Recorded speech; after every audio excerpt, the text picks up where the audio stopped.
Hello. Good morning.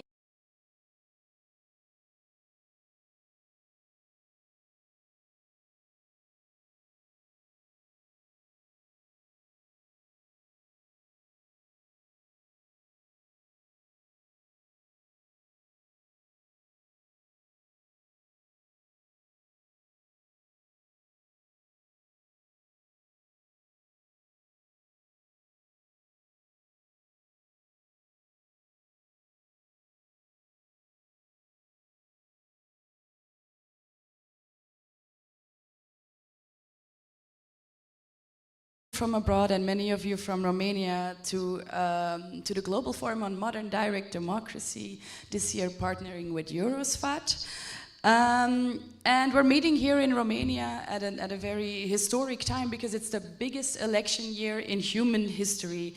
Really, a lot is at stake. I think I don't have to tell all of you that there has been massive democratic backsliding around the world.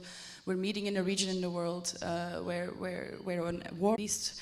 And we see that tools of direct referendums, tools of direct democracy are used to legitimize, actually, there was a sham referendum to legitimize the occupation of Luhansk and Donetsk.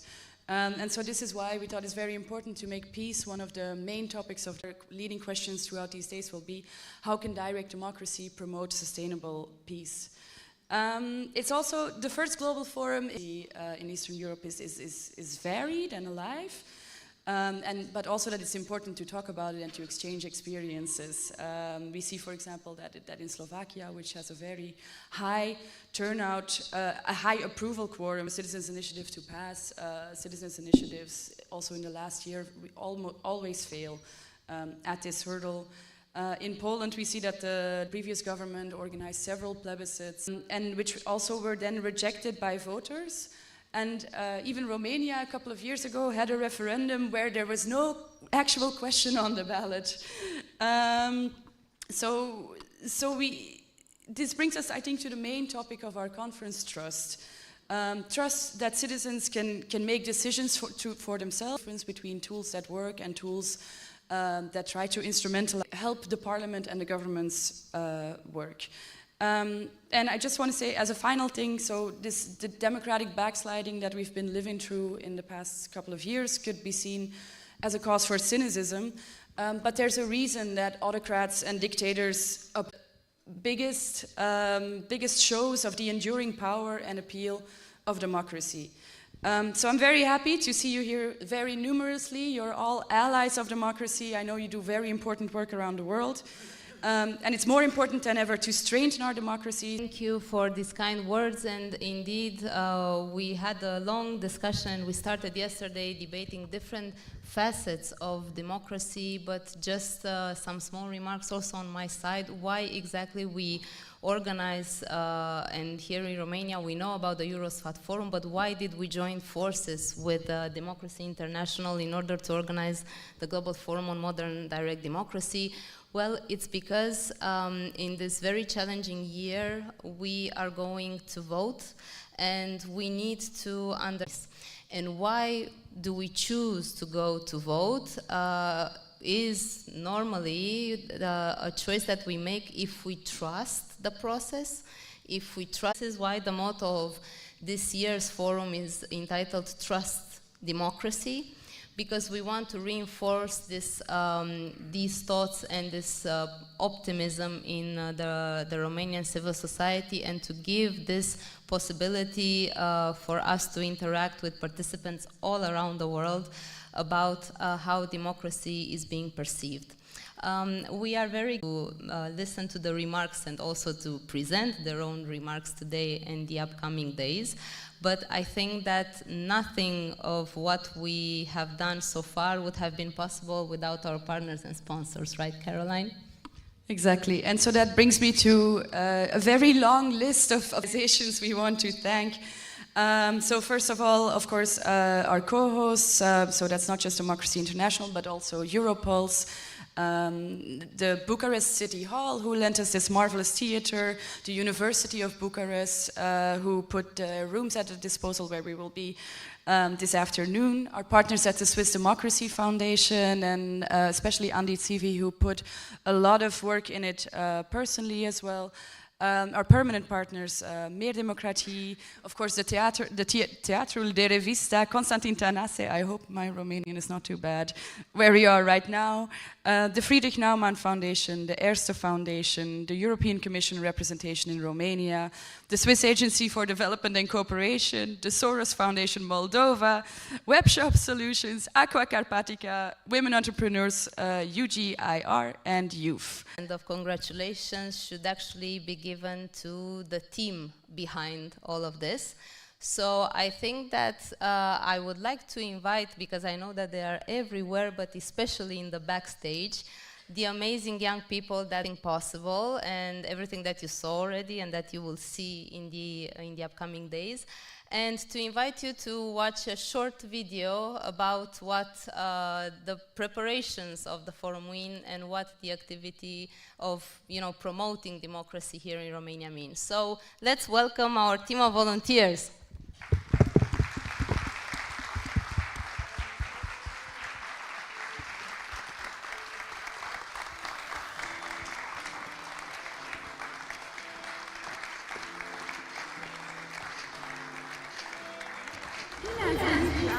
Welcome to Forum Global al Democrație, Global Forum on Modern Direct Democracy.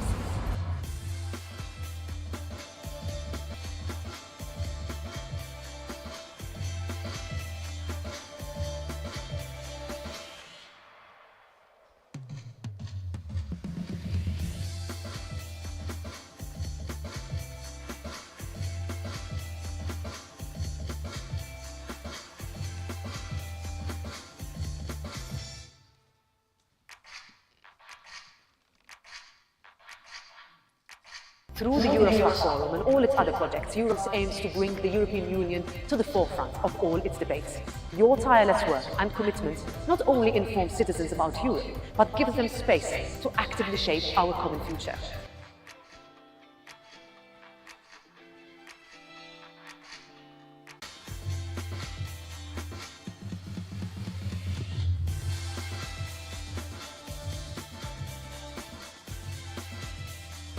Okay, so with these good vibes ahead, we will start.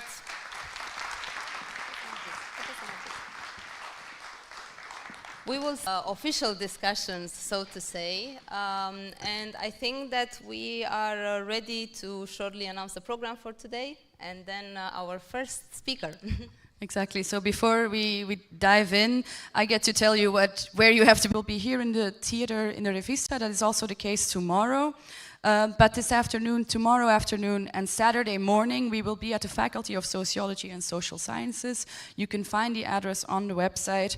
But there will also be buses here in front ready to take us from here to there. I'm going to have to be very strict on time. I will be giving a panel, moderator should be aware, I will be giving a 5-minute mark notification that it's time to wrap up, because at 1 o'clock it's really important that as efficiently and as quickly as possible we can leave from here to take the buses, which will be outside in front, and which will take us to the faculty where we will also have lunch.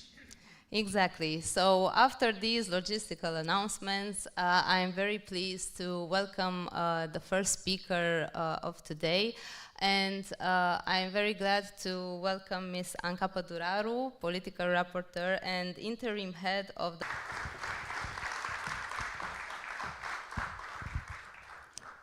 Good morning, thank you very much. I'm very, very happy to be here, and also the European Commission representation in Romania is honored to be and the discussions about the engagement for democracy.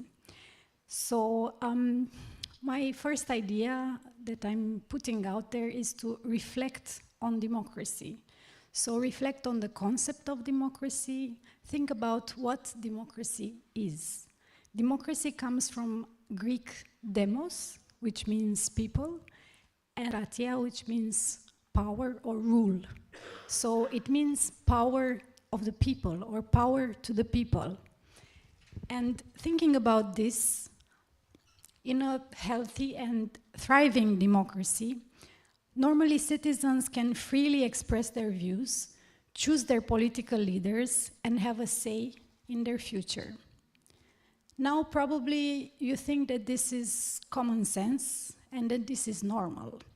But for the generation of our parents, and even for my generation, because I was 6 when the communism was over, this was not Europe, for example, and risking to a prison sentence, for example, and having to queue for bread or milk. And also for millions that are still deprived of their civil and political rights worldwide, democracy should not be taken for granted. So in the European Union, the democracy equally faces challenges. It's not only in the countries that I mentioned or in communist war, but also in the European Union, the democracy faces some challenges. I'm talking about the rising extremism, for example, election interference, the spread of disinformation, for example, and the threats against journalists. And since I'm mentioning journalists, I would like to talk about the media, for example, because media is an important democracy watchdog. And freedom of media is an important indicator of the state of democracy in one country. And talking about Eurobarometers, one of our recent Eurobarometers shows that in the European Union, about 47% the state of democracy. It might sound quite a good proportion, but if you look at individual countries, the range is very different. You have Bulgaria, where people are only at 26% satisfied with this democracy. 79% are satisfied with the level of democracy in their country.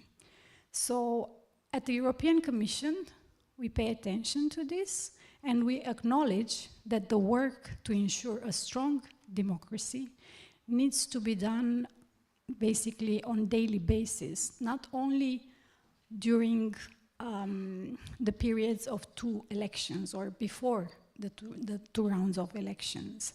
And this is why the European Commission, led by Ursula von der Leyen, took comprehensive measures to defend the democracy. And this was done under one of the 6 priorities of the Commission mentioned the measures, so I will not recall all the measures that we took during the previous mandate, but nevertheless I would like to mention a few of them, namely the European Democracy Action Plan that was adopted in 2020, with another package that was adopted in December, which is called Defense of Democracy Package. And this also includes recommendations to promote the participation of citizens and civil society organizations in polling. So these are only the last measures that we took to defend the democracy. Now I would like to refer to our European elections, because soon, in less than 1 month, 450 million Europeans are called to vote, and I would like to underline that these are among the largest democratic elections by number of eligible voters on the globe. Only in Romania, a recent survey shows that about 74 young first-time voters intend to vote. This is impressive because they intend to vote both in European elections as well on the national level. This was not necessarily the case in last elections. So we really its democratic views. So this is why today I'm here to encourage you, the young generation, to present and express your views and be involved as much as possible in the local level, in the communities, at national level, at international level, through your vote or active involvement in policy-making processes. You can simply express your views on social media, you can be part of a students' association. What is important is to empower you, encouraging your involvement in making basically your hopes and your dreams and your concerns heard. Because we think that together we must defend our democracy. At least this is what we hope and we want to do. We must defend it for the ones that seek to undermine it. We must nurture it and take care of it every day. We must protect it from external threats, and we must protect it from the vices that erode it from within. We must do this every single day, starting today. Note, I wish you a meaningful and enriching democratic debate. Thank you very much.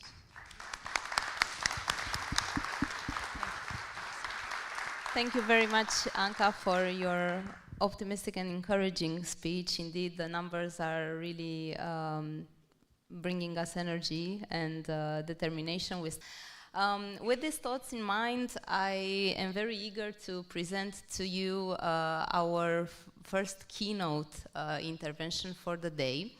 And I'm very eager to introduce to you a well-known, but also in Europe, from what I know and what the feedback told me, Dragos Anastasiou has started his business in 1995 after he had graduated from the University of Medicine in Germany. He has managed to build from scratch one of the largest company environment here in Romania. We would like to very much welcome him on stage and to listen to his thoughts.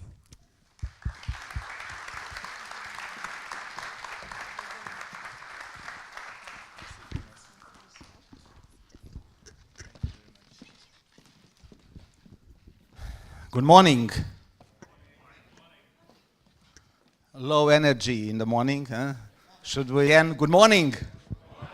Okay, entrepreneurial spirit. I have to start by saying thank you. Thank you to the team that organized this event. Thank you for inviting me here, for having me here. I don't know why exactly, but I will try to do my best. But thank you to you, because you are coming to Bucharest. Who's the first time in Bucharest? Oh, welcome. Welcome in Bucharest. Coming from around the globe to discuss, to think about democracy. And you deserve big applause, please, for yourself.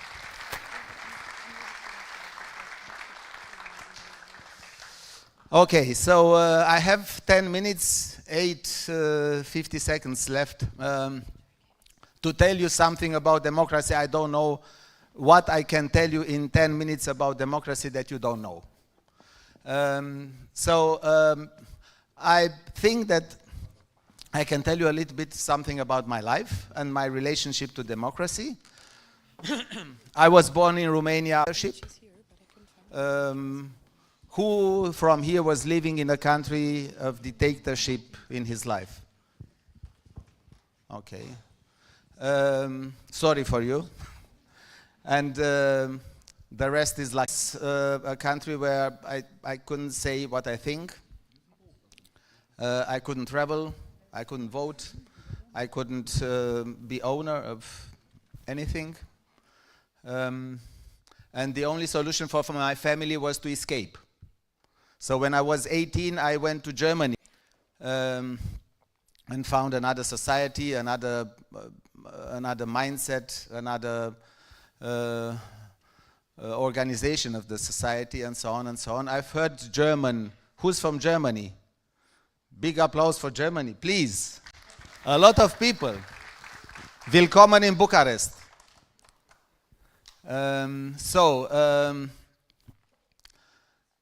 And I was there for 14 years, studying medicine, working as a medical doctor. And then things in Romania changed. 1999, it was another country.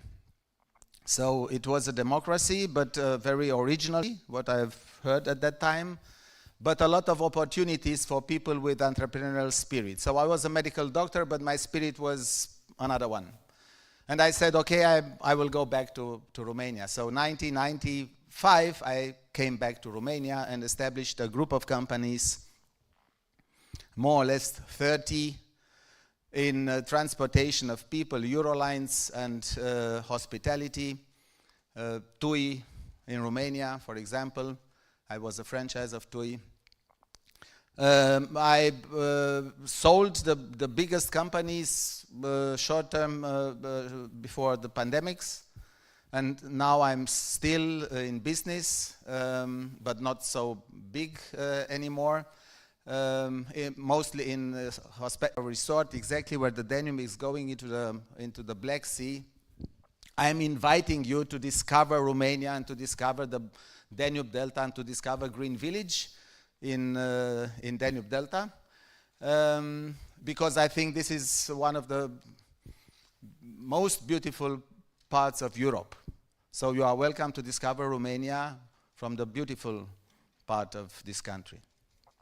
So what I found in Romania at that time was a kind of democracy where everybody thought that democracy is I can do what I want without respecting the others. And this was different like in Germany, where respect and trust. And there are studies that showed us that Romania has the lowest level of trust. Don't trust. So when somebody is coming to us for the first time is, what do you want from me? There is something hidden that you want from me. Okay? And therefore we cannot build teams. And without teams we cannot have success. But we had success. In those 34 years in Romania, the economical growth was great. Tiger of Europe. So we can be proud of this. How does it work without a political class in which we invest trust? Because everything was built on a mindset of what's in it for me. We were very hungry. Entrepreneurs, politicians, teachers, hungry. We wanted the first house, the second one, the first. Everything was what's in it for me. And this is also, it was also the case for the politicians. So, no trust. No trust. But what I've learned in my life, first of all, is democracy is not for granted. We have to fight for this.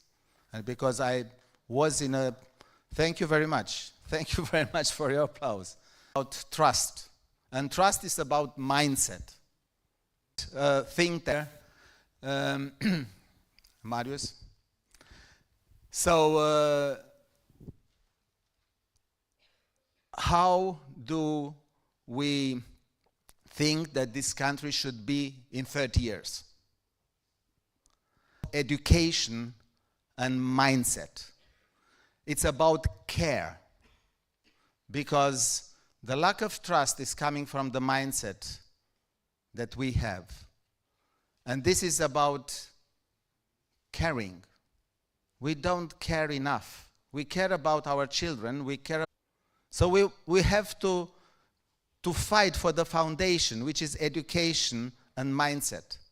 And this is about caring. We say we want to have in Romania 2050, we need time.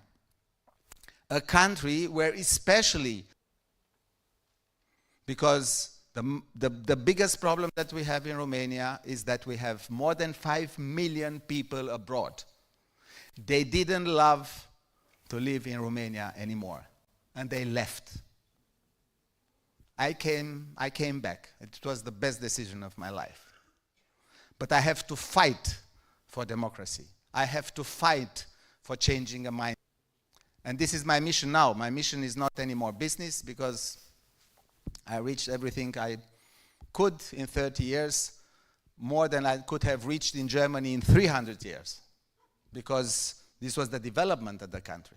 It's very difficult. Germany is a wonderful country, but it's very tight in business. You cannot do so much new things anymore. Politicians, and we have to educate the people, and we have to discuss about democracy.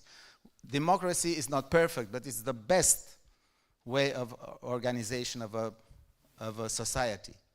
We can discuss about this. We can discuss about if it's right or not to have one people, one vote, despite of the contribution to the society. Is it normal? Is it not normal? I don't know. Therefore, we have a think tank. I'm an entrepreneur. Normally, I have answers for everything, just like this. And it's very difficult to think like a think tank, but we have to rethink our thinking. So we can discuss about democracy. We should discuss about democracy, but it's the only way. We have to trust democracy. We have to educate people not to believe everything that they hear from the populists everywhere in Europe and in the world. And this is our mission. And I'm very grateful that you are here and that you give the tone. And I hope you will enjoy not only Bucharest, but also your discussions and your thoughts that you have for democracy. Thank you for being here in Bucharest. Thank you very much.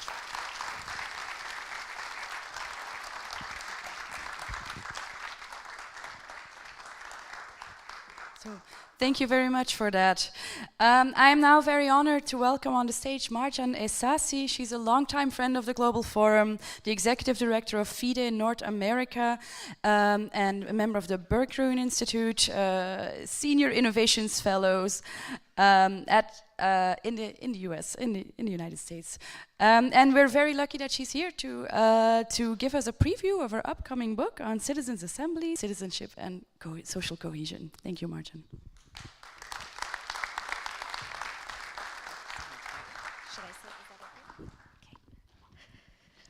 Hi, everyone. It is a pleasure to be here. I'm going to sit down because I do have some notes and I want to make sure that I go through them. So as Caroline said, I've been asked to talk about active citizenship and the transformative power of citizens' assemblies, which happens to be the title of my book, which is coming out. This chance to promote my book is one that I take advantage of.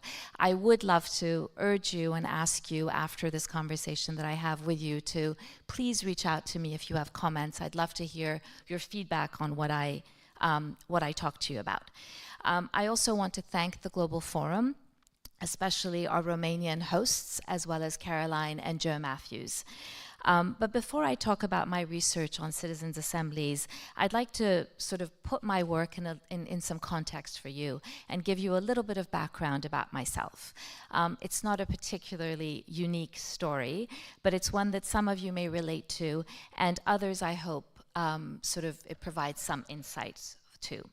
I do find it intriguing as you get to be at a certain age where I am, and as you get older, you begin to see the ways in which the different threads of your life do weave into each other.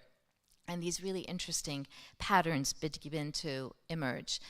For me, some of this kind of happened as I was turning my doctoral thesis into this book that's coming out.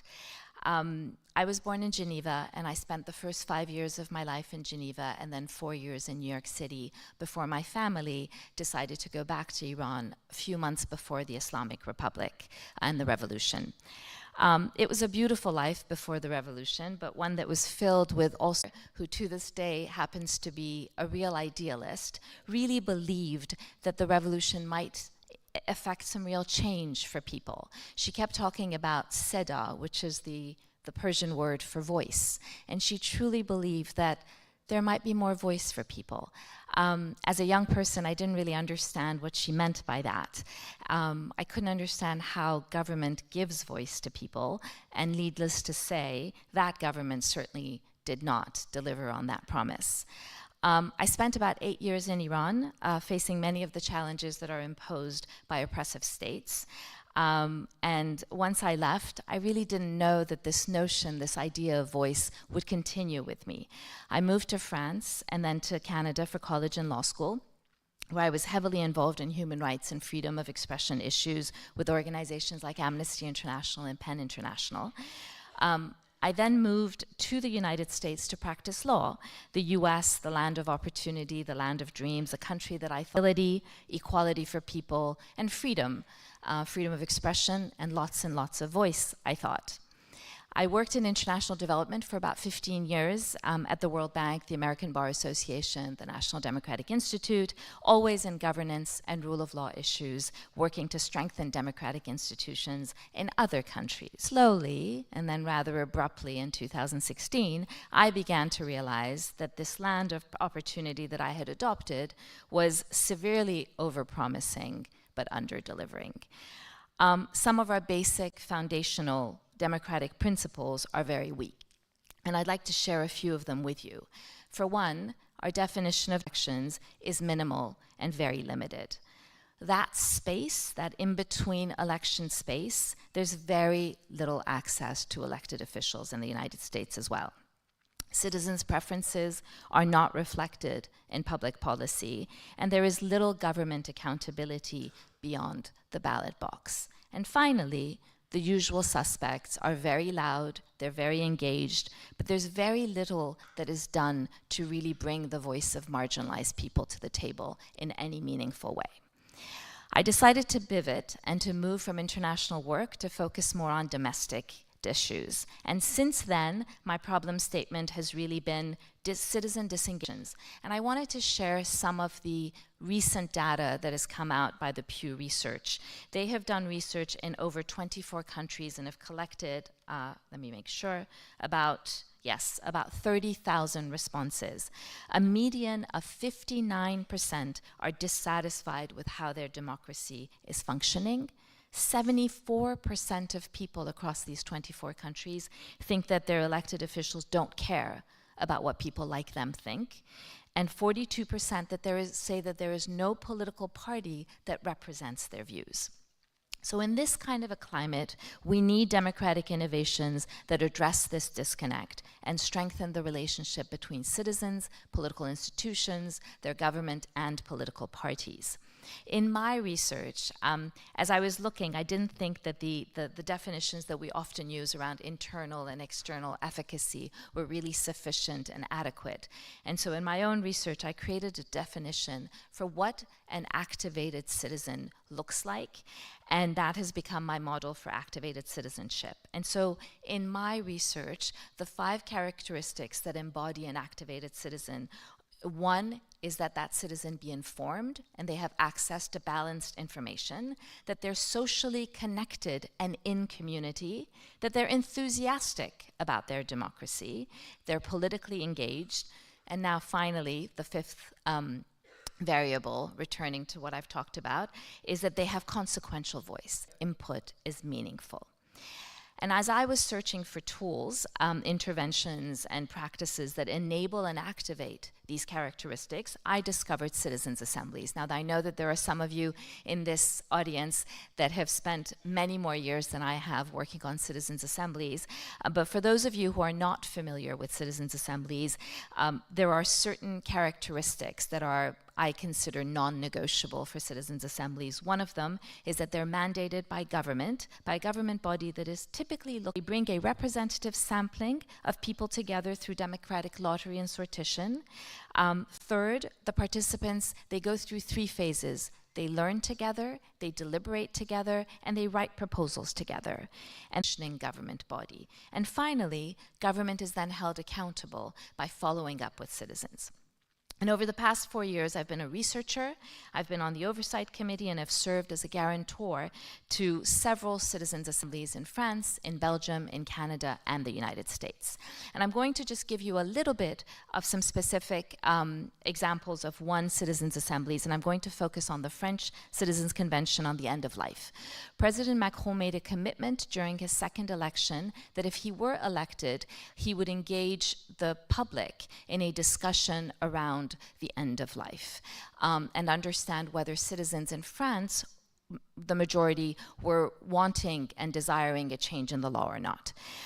We brought 185 French citizens together that were chosen by sortition and democration, including the French territories. So it was a mini France of sorts. They spent 9 weekends together, 27 days. It was a very difficult and emotional subject.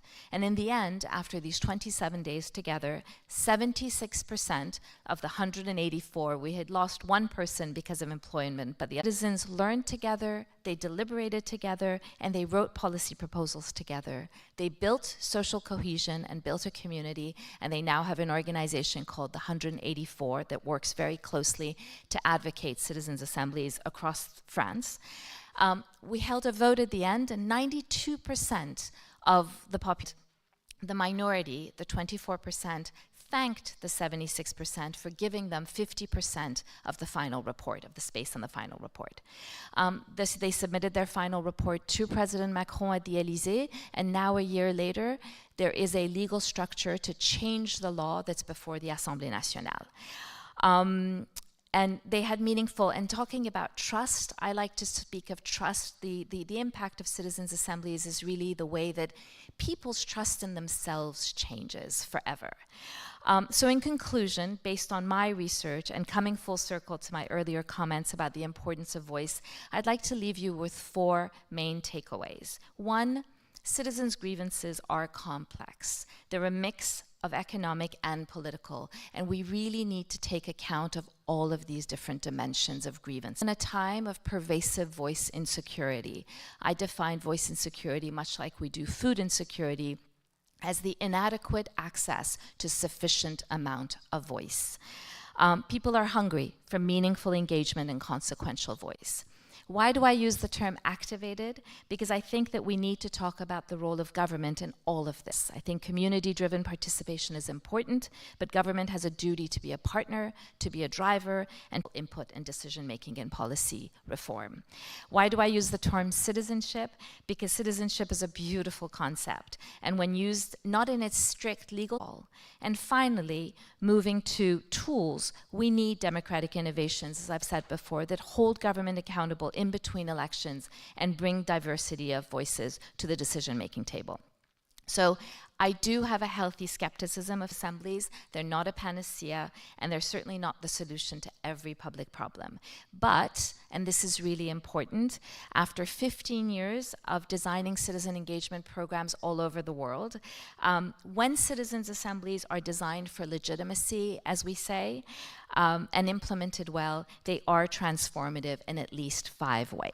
Through sortition and democratic lottery, they bring a representative and diverse panel of participants to the table, people who would otherwise not engage with each other. Policy and create space for collective problem solving, collective intelligence, and considered judgment to emerge. They recognize the public as a resource, as an asset. Finally, last but not least, they strengthen voice and much needed civic muscle. Very much, and it was great indeed to listen to your thoughts.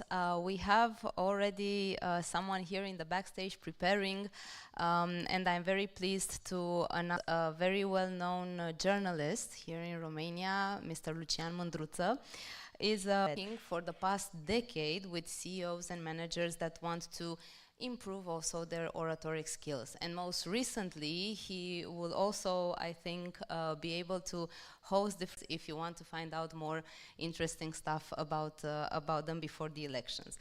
With his experience in journalism, he... Thank you, guys.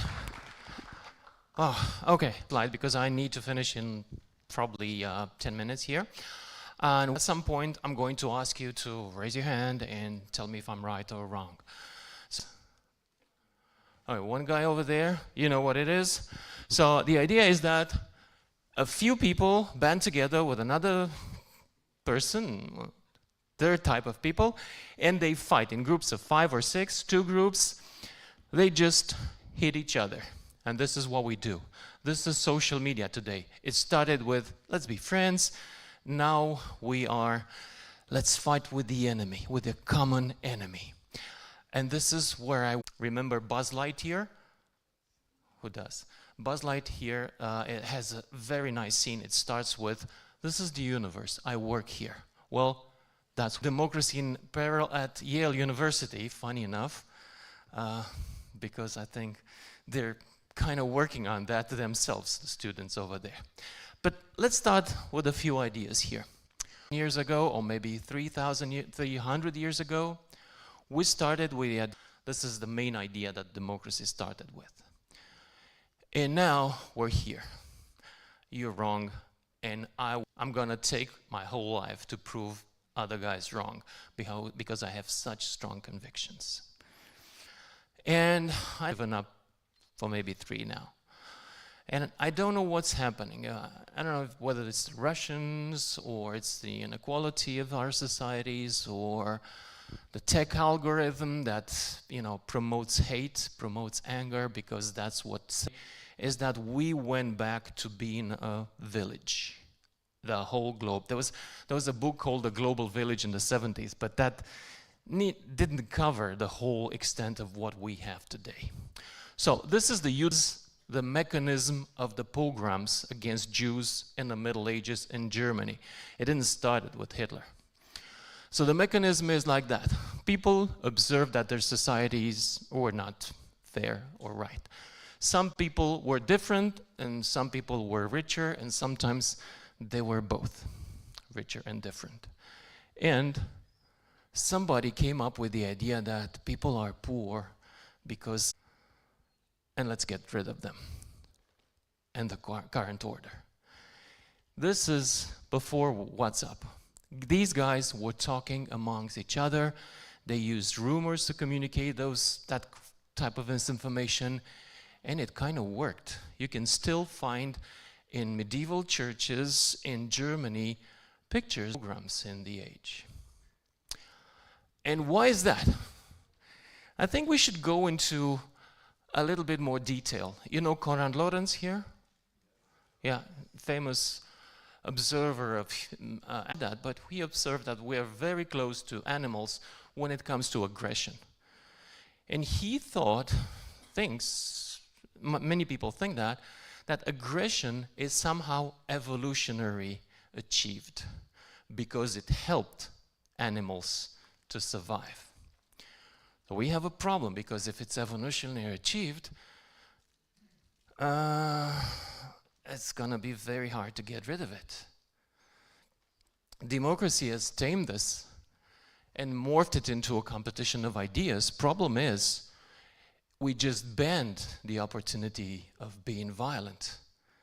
And we should have used probably gene editing, because that's in our genes. Hey. So this is the biological problem we have. We are not nice. And this is confirmed by my wife. Yes. I'm not violent, but I'm not nice. So what do we do that? Am I wrong? Let's have a vote here. Who says I'm wrong? Woo, okay, lefties. All right. Who says I'm right? I think it's a tie here. No, more people believe I'm wrong. So we should stick one against me for now. Remember this, because it will count in the end. Now, the social contract. Remember Jean-Jacques Rousseau and Locke and everybody else? There's a social contract that our societies should take care of our rights, right? Natural rights. John Locke said that the obligation to obey serve a government under the social contract was conditional about the protection of the natural rights of each person, including the right to private property, right? But what are the natural rights? Is this a natural right? Do we have the right to laugh at this guy? That's a big question. Do we have to laugh at these things? Cancel, woke, conservatives, national Christianity, whatever that means. MAGA and white pride and the replacement theory and the Illuminati and everybody else. Are these things features or are they bugs? I think they're diseases, because we are missing the immune system of critical thinking. We are so into pleasing everybody that we have forgotten that the truth is not nice.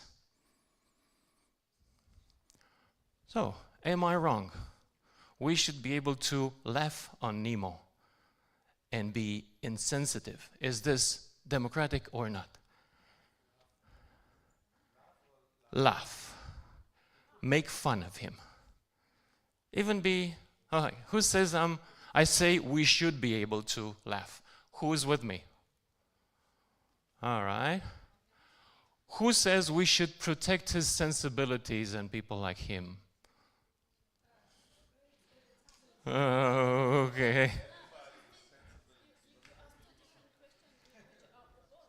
Yes, I am huge. I contain. No, you can't protect sensibility and laugh at the same time. Or can you? I know I'm a hypocrite and I can do that, but you're amateurs. You can't, really. I'm a journalist. I can do that probably 3 times. At the same time, make money, so I do 3 times. Okay. But nevertheless, I think this is a tie. So you still won against me.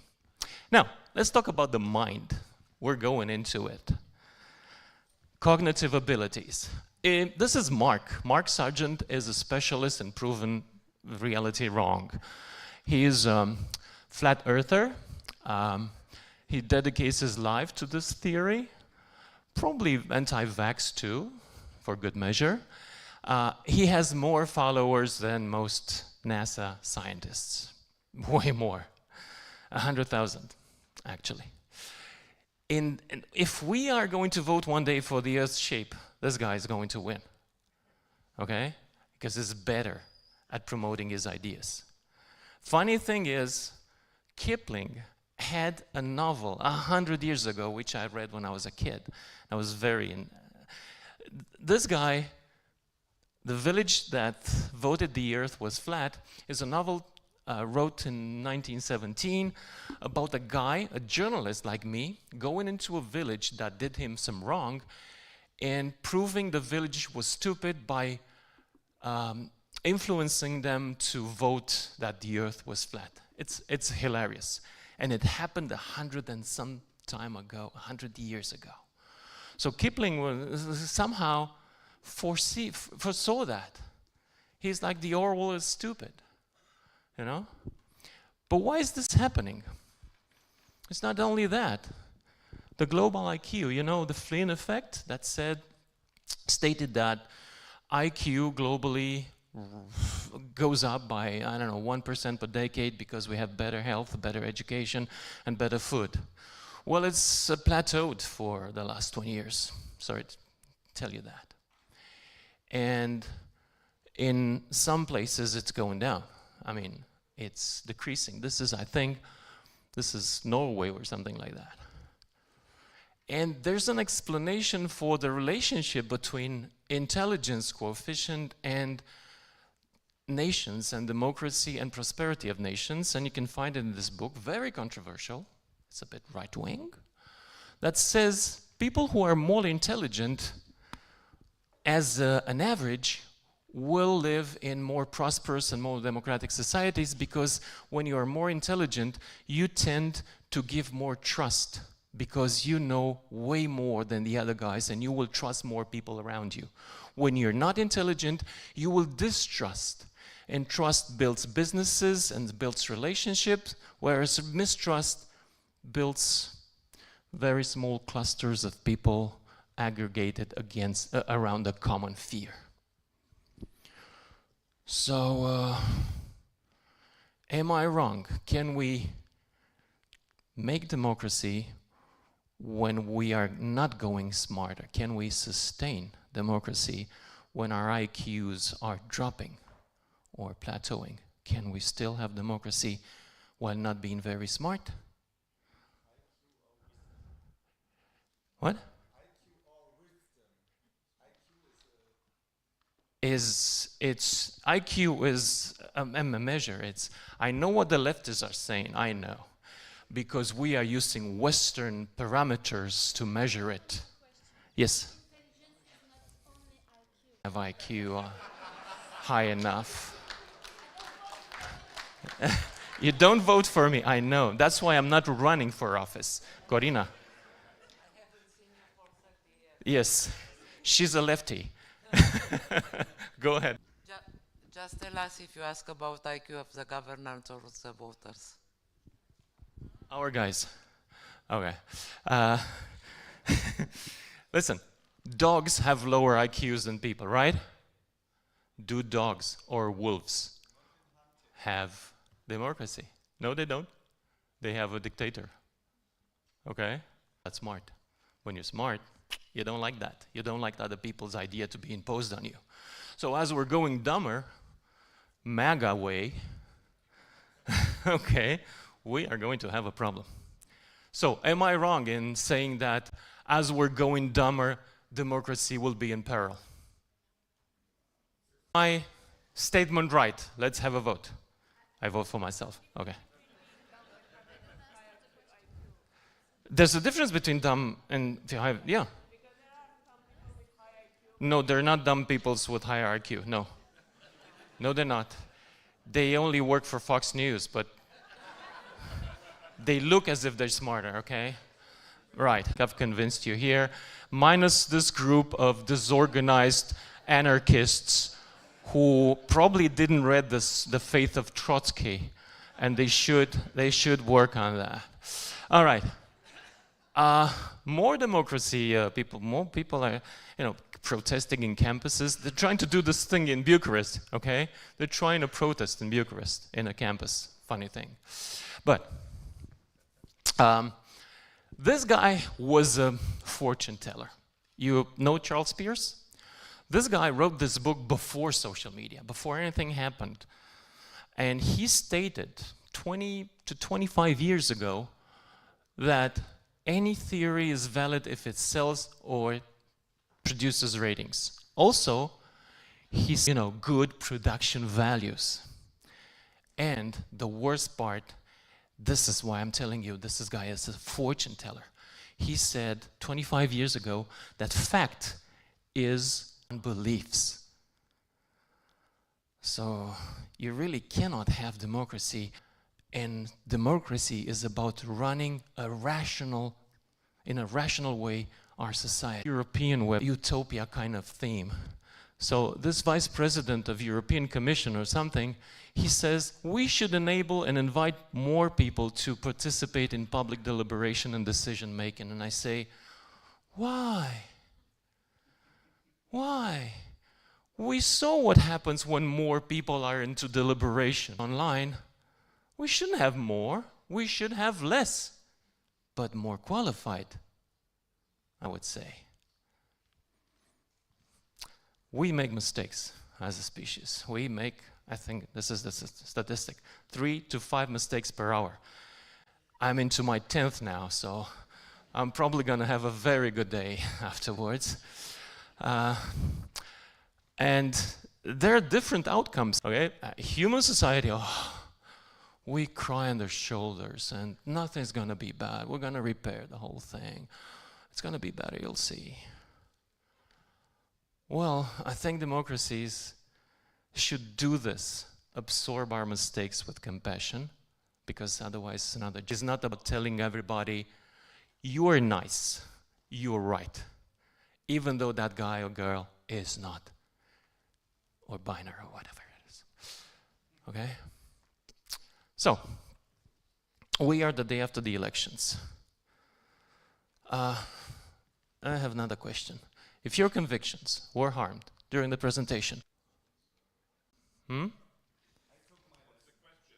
Yes, please. The question is, should you protect your convictions at any cost to the truth? No. Then we have a chance. Let's vote. Your convictions are more important. I know they're tough. That's what happens when your IQ is 130. That's mine. I'm sorry to brag.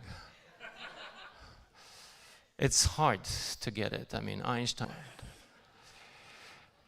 No, I'm just kidding. I don't know my IQ. I have no idea. I'm probably stupid because my vote is only... Let's have a vote here. Convictions versus fact. Conviction more important. Who votes for that? Okay. Facts are more important than your opinions. Who votes for that? There's one against me, one for me, and another one for me. We have a chance. Okay, this is a tally. From 0 to 1, democracy has a chance because you're able to absorb other ideas sometimes. 1 to 3, you're not doing great, and you know, more than 3, prevailing ideology is incompatible with democracy. Number 3 happens to me every day on my Facebook page.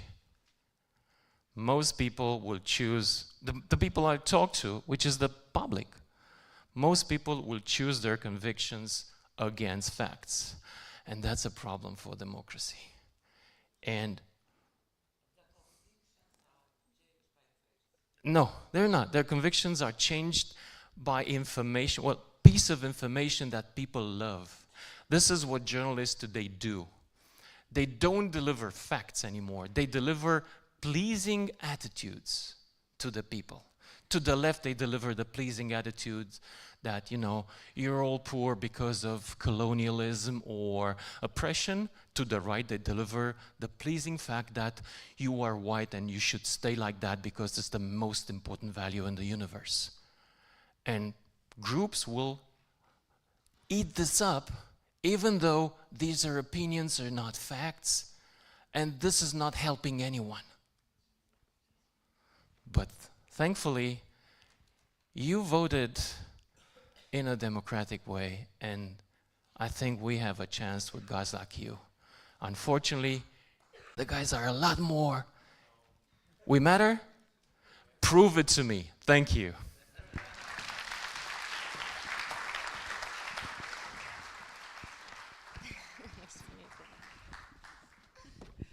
So, not sure if that vote was effectuated according to the state of the art.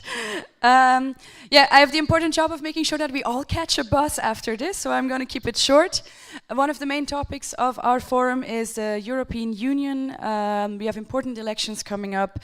And I'm very pleased to introduce our first panel, our fireside chat on the European Union, looking at the cohesion policy. That's a very important set of programs aimed at diminishing disparities, to promote prosperity and well-being in all of the EU. So I'd like to welcome Francesca Cristea, one of the driving forces behind this forum and the moderator of this panel.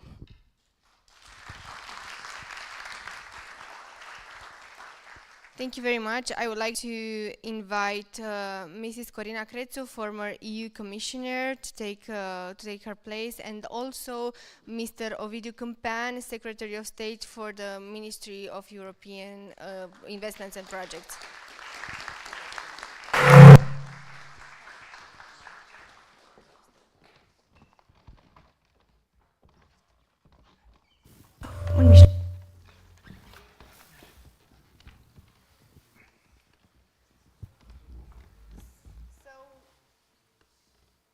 So we are here at the Global Forum on Modern Direct Democracy, and the first lesson of democracy starts home, right?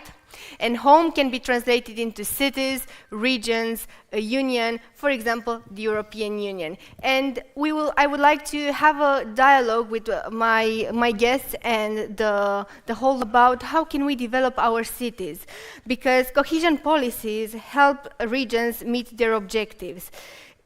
Basically, it completes the ecosystem. If we discuss about public policies, even if we talk about initiatives, we talk about businesses, and we talk about NGOs, it all gathers to a great ecosystem that develops not only the citizens, but also help democracy to be enhanced. And I would like to ask all my guests the very first question, if they can give me an example of an EU-funded program for regions that contributed to the developing of democracy and to enhancing the civic spirit. First of all, I would like to say hello to all of you. I am very pleased to be here and to see such big interest in our debate about cohesion policy. It's a policy Romania benefited very much until the entrance at the European Union in 2007. Romania benefited 90 billion euros, contributed 30 billion, so it's an income net of 60 billion, and without a resilience plan. So it is clear that all the dates show that the life of the people were improving during the last years when Romania is part of this unique project that we have on our planet, European Union. But we still have a lot to do, I think. We have to maximize the impact of these projects. One of the most important projects, because we are speaking after Mr. Maruță, who spoke about democracy, is taking on board citizens. I am not with on his part when he's saying that there should be less people to take decisions. I really think that now there are only a small ball of people who decide everything, and it is not good for the democracy.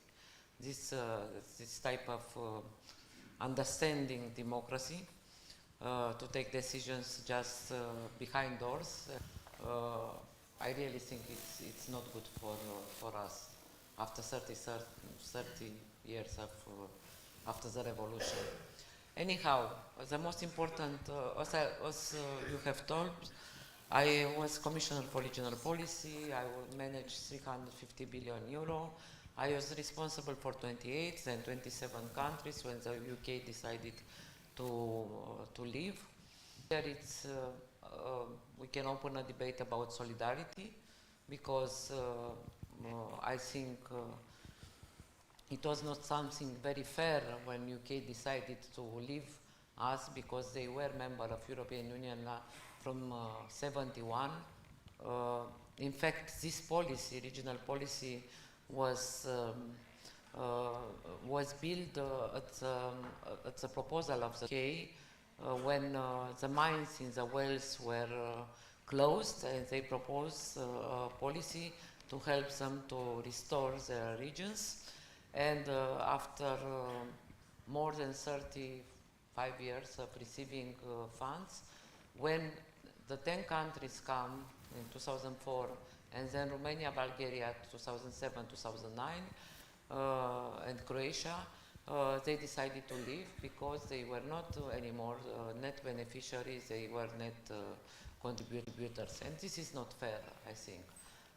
I made the mistake, as Mr. Maruță said, we all make mistakes, to go in front of the European Commission to give an interview after the day of when UK left, and I said that I am very sorry that we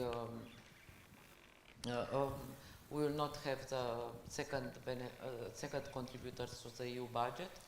And then I saw my face in the front page in the Sun, saying that even the commissioner is saying how much UK is giving to other countries, and even European Commission says that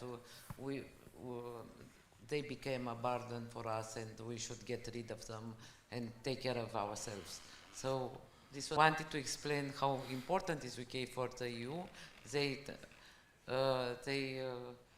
interpreted my words as proven what Mr. Farage said every day, that we are a burden, that UK should not contribute, that the Romanians and Bulgarians will invade the UK market, and so on. So without wanted this, in a way I committed to this because I said that UK was at that time the second contributor to the EU budget, and it is very, very hard to replace, especially now when we have so many challenges. So we have pandemic, we have the war, and everybody is attacking this cohesion policy. And I will always defend this cohesion policy, because it was designed in the treaties to mitigate the gaps that we all have on our planet, on our continent, north, south, east, west, but also inside the country, and also even in the richest, you mentioned cities, even in the richest cities we have poverty, and we have to deal with that through cohesion policy. So one of the most important things I think is for us. I really think that we as Romanians, we do not have the luxury of the UK to even think about leaving the EU. We are geographically here, where things are white or black, so we have to enjoy our what we have achieved: democracy, liberty, liberty of expressions. I was also a journalist. In fact, I graduated Academy of Economic Studies, but after the revolution, I wanted to become a journalist, to express my opinions. And then I had the chance to be the spokesperson of the president and chief of public communication. Then because of European Union, who wanted female on the list, I was senator. I was first put by my party somewhere uneligible, but I was lucky because of the redistribution. The first female senator in 2004, it was me. So in 2004, yes, it was. So in 2006, I heard about these opportunities that we have. So I'm in Brussels from 16 years. I will end my mandate on 15th of July. And I come back with a lot of lessons and with a lot of sorrow that many people take many things for granted, especially young people, when they go to Budapest, to Vienna, to Brussels, they take it for granted. They don't understand that we are lucky because the revolution came for me just when I graduated in '89. But for our parents, for our grandparents, they didn't have the chance to live in freedom. So it was impossible to go to Budapest. It was impossible to go to Sofia, not to talk about Western Europe. So cohesion policy, all in all, because I don't want to be long, very long, it's the one that depends on the government, how much has an impact on the life of the people. But of course, in my view, there are very important things to be changed in order to maximize the impact. I did and I do whatever I can to make this policy much more flexible, tailor-made, because we have different needs. Some countries, as Romania, Bulgaria, Eastern European countries, they are going from basic things like water, infrastructure, waste management projects. Other needs help just for innovation or other things. So it's very important to be tailor-made. I was responsible for almost 300 regions and I have visited almost 200. So I really think that it's very important how the government is organizing the flux of the money. In my view, the most easy to work with with the most tangible results are Germany and France, when money is going directly to the regions and they decide together with the public opinion and in partnership with NGOs, with mayors, with universities, with academics. They said, this is a budget for the next 7 years, EU budget, national budget, local budget. Let's see what plan we have for the next 7 years. Here, when a mayor is elected, and we will see after these elections, he thinks that he knows everybody. Just few of them take care of what academics is saying, what researchers are saying, what professionals are saying, what teachers are saying, what the public opinion is saying. So I believe very much in partnership with NGOs like you, and I would like just to congratulate for these meetings, and of course there are many projects that I could say. Some of them we even don't know that we have clean water everywhere in Romania because of EU funds. When I first ran for European election in 2007, sorry? It was a question or something? No, we will take questions at the end of the introductory remarks. I just want to say when I was elected in 2007, 2009, 2014, 2019, and everywhere I went, everything in the public speech was done by the mayors and the governments.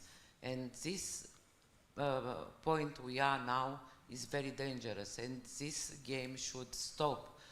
I don't believe that EU project is perfect, but it's the only one where we can come together, 27 countries, and work together, and to recognize what the EU is doing for our countries and for the citizens is essential. Thank you very much. Thank you very much.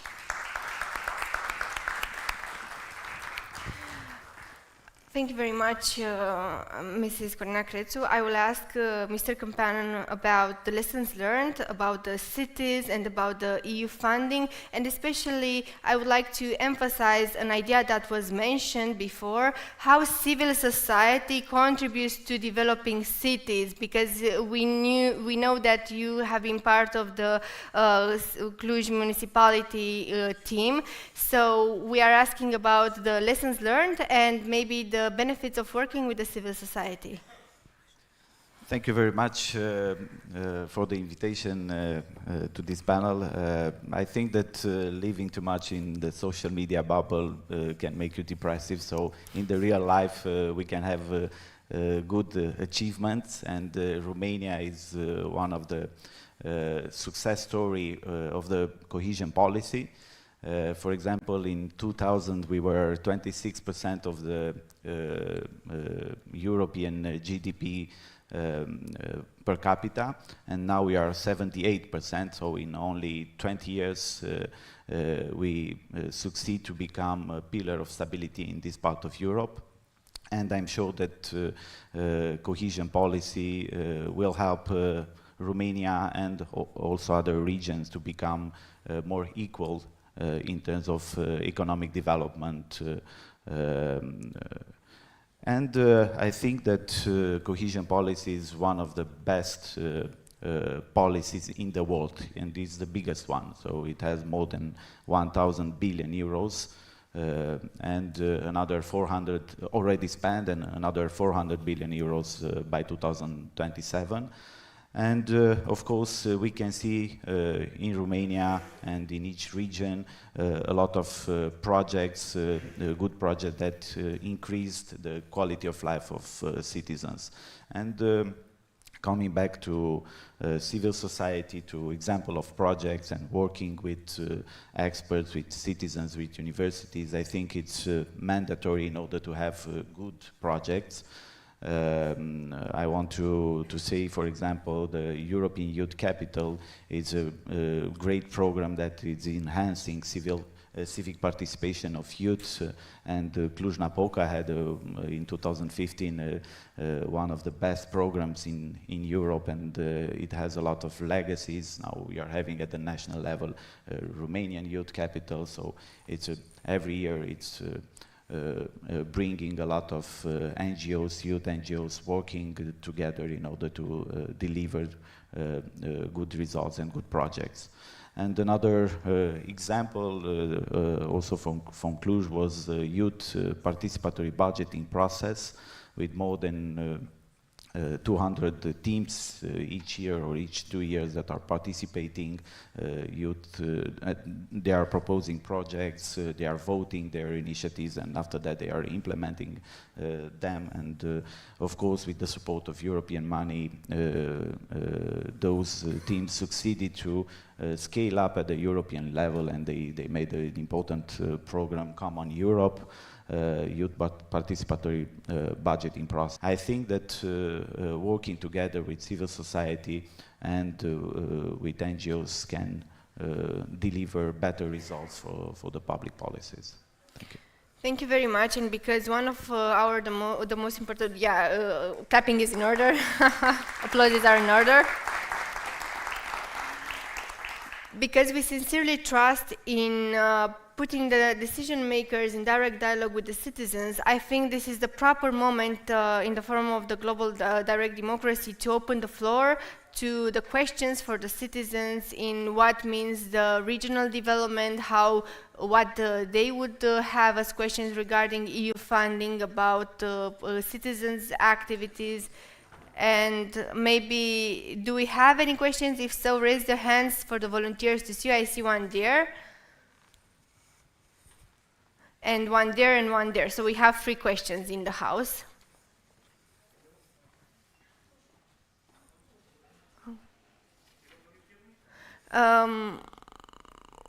One second.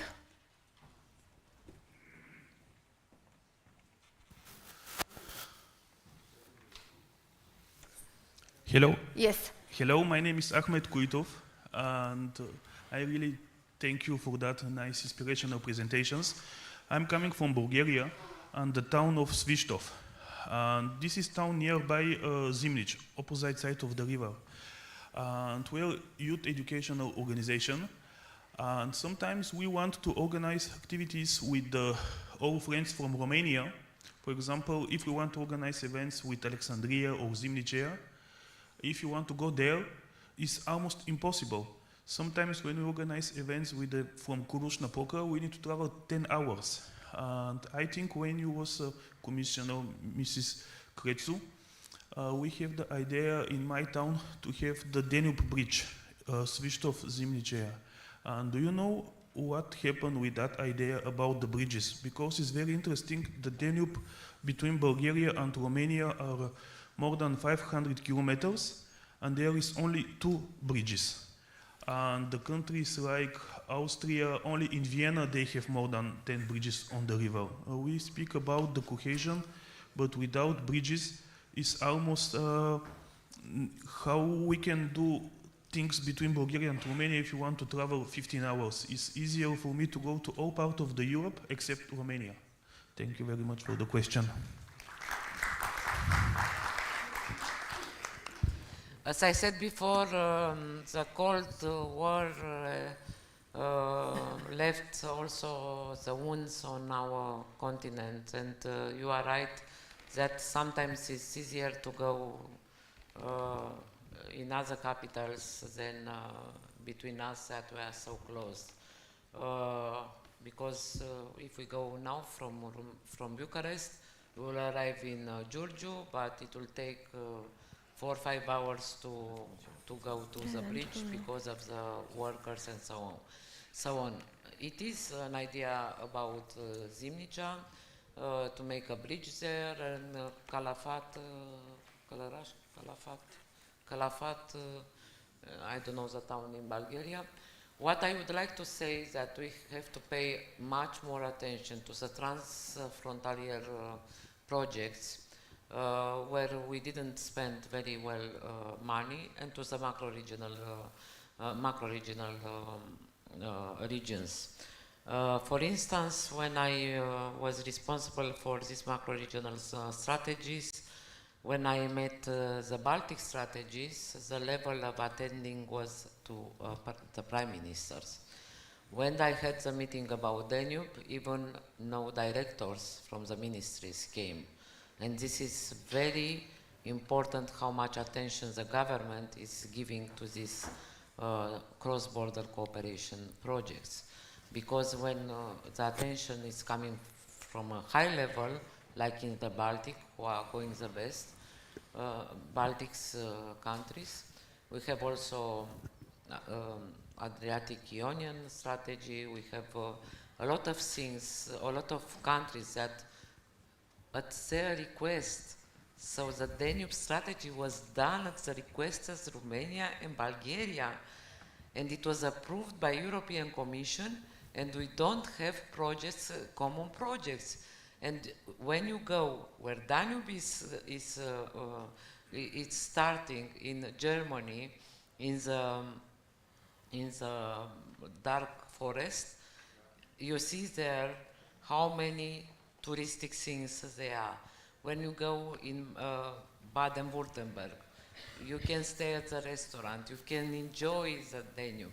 When you go to Giurgiu, you cannot have a coffee somewhere, staying calmly and to see the river. We have a problem with dragging between Romania and Bulgaria. And when I was commissioner, a few times I had meetings with Romanians ministries of transport and Bulgarians ministries of transport. I said ministries because I changed 9 ministries of transport in 4 years when I was commissioner. And every time I met them, and they have in their rules that they have to do the dragging. When you go to the until Budapest, if you don't do the dragging, it's impossible to come to the Danube until the Black Sea. So this is very important to take in mind when we are now at the beginning of 2021-2027 programming period. We have still money from 2014 to 2020 programming period for these macro-regional strategies. So I really hope that the bridges between Romania and Bulgaria will, the work for the next 2 bridges, because we have one, reconstruction, and we have 2 on papers. 30 years ago, we had no bridge between Romania and Republic of Moldova. We spoke about bridges of flowers. So we were not able in 30 years to transform some bridges of flowers with our sisters and brothers from Basarabia, from Republic of Moldova.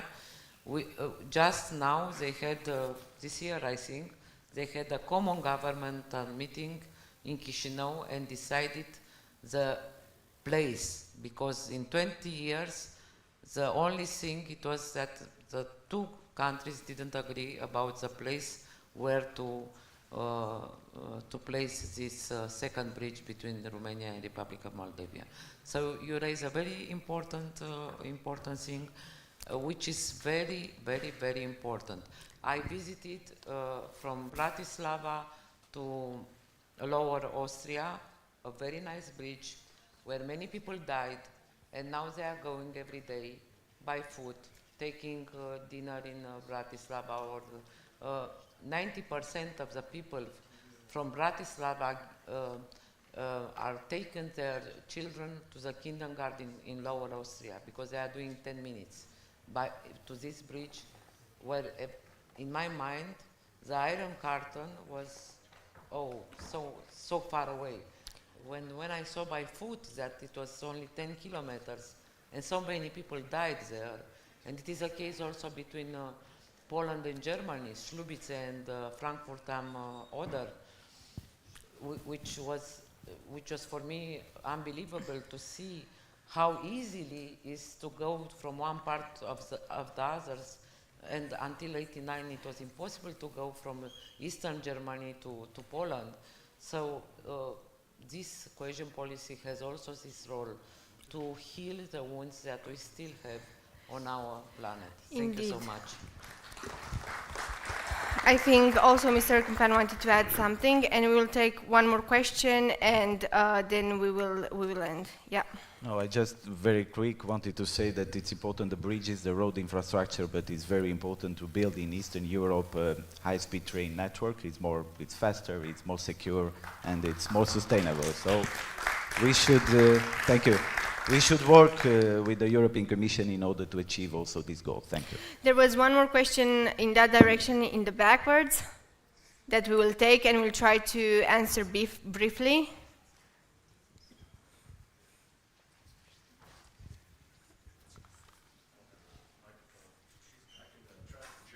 Okay.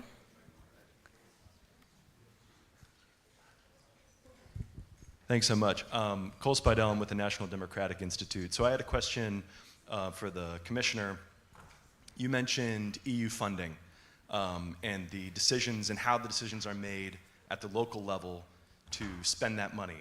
So I was curious, what are your ideas for how to make that more participatory and inclusive, that kind of decision making for spending at the local level? And also for the secretary, same question. And what are the conditions that might need to be made, or how can those processes be made more inclusive and participatory, and how can you kind of enforce that from the maybe higher level or from the local level? So increasing participation of citizens in the decision-making process, okay.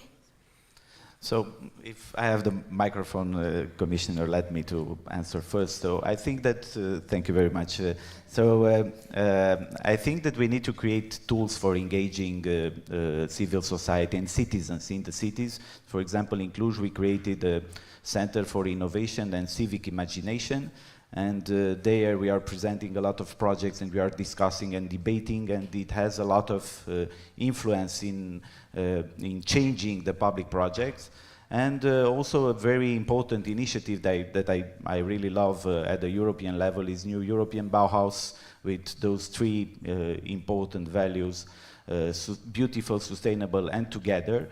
And in those principles we are having a very good criteria how to make the project and public policies together. And I think that we need to create some systems. So if you want to apply for European money, you need to have these type of tools in order to involve the civil society and citizens in co-designing the projects. Thank you.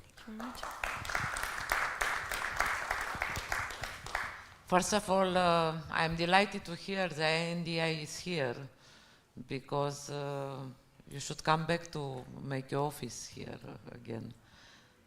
You are from National Democratic Institute, yes? Yes. You came back, huh? Yeah. That is good. I had a very good relationship with the NDI in the beginning of my career. They selected me as young leaders, next generation, so I owe you a lot. So thank you very much for being here. I really think that this participation of the people is very important. We should find ways to make your voice, our voices heard, and we should be clear that nobody and no region, no person should be left behind. It's up, of course, we have this example of Cluj-Napoca, which has a very good mayor who was a prime minister with a lot of expertise, but no, all the counties are the same. So this is very important to push sometimes, because sometimes you are invited, sometimes you have to push. So let's work together. By the way, I will be without job after 15th of July, so I can work with NDI to see how we can engage together with the civil society to make the voices of the people heard. Because now it's for me, unbelievable. We are in the middle of electoral campaign, silence, no candidate is speaking, especially about European elections. All the debate is dominated by the roads, by the local election, by what is needed. But we need to speak about Europe as well, and about the world that we have now, about transatlantic relationships. So I really think that we have